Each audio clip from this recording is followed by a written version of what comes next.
Engineering చదువుతున్నాడు, final year లో ఉన్నాడు. ఎగ్జామ్స్ అయిపోయాయి, రిజల్ట్స్ వచ్చేసాయి. రిజల్ట్స్ చూసుకున్నాడు. రిజల్ట్స్ అంటే తెలుసా, తను ఊహించిన దానికన్నా చాలా అద్భుతమైన రిజల్ట్స్. College topper. సంతోషం తట్టుకోలేకపోయాడు. వెంటనే అమ్మతో షేర్ చేసుకోవాలి అని చెప్పేసి పరుగున ఇంటికి వస్తున్నాడు. అంతలో తన ఫోన్ లో మెసేజ్ వచ్చింది. ఏంటి మెసేజ్ అని తీసి చూసేసరికి క్యాంపస్ ఇంటర్వ్యూలో సెలెక్ట్ అయ్యాడు, జాబ్ వచ్చింది, per month 3 lakh rupees salary. ఇంకా వేగం పెరిగింది. పరిగెత్తుకుంటూ ఇంటికి వచ్చాడు. అమ్మా అమ్మా అమ్మా అమ్మా, ఏంట్రా ప్రసాద్, ఏమైందిరా? అమ్మా నీకు తెలుసా, క్యాంపస్ ఇంటర్వ్యూలో సెలెక్ట్ అయ్యాను.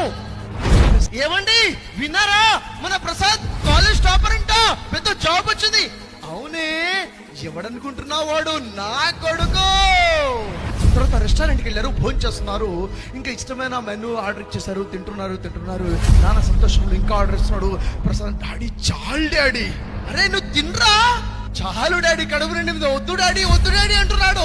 వద్దు అంటుంటే అందులో అమ్మ వచ్చేసి, ఏంట్రా ప్రసాద్ ములుగుతున్నా, వద్దు అని ఎంతసేపు పడుకుంటావు, తొందర నిద్రలే, రిజల్ట్స్ వచ్చాయంట కదా, డాడీ కోపంగా ఉన్నారు, 4 సబ్జెక్టులు పోయాయంట కదా.